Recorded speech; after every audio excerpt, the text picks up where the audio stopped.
Well, happening right now, local seafood businesses and workers are scrambling as an oyster supply crisis strikes the Gulf Coast. NBC 15's Corey Pippen is digging deeper into the issue. He has more in Baldwin County.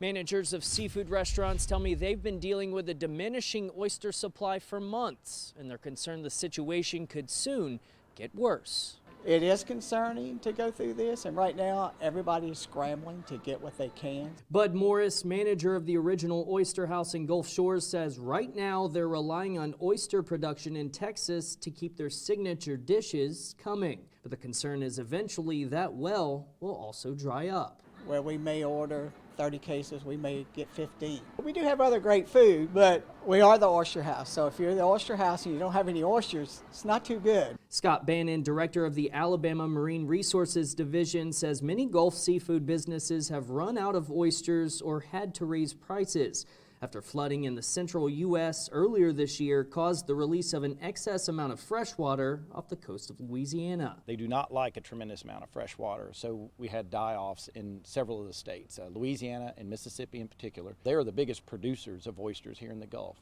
Bannon says Alabama cut back its own oyster production for 2 years to let local reefs recover from environmental damage caused by storms and other factors. He estimates an economic loss of roughly $100 million.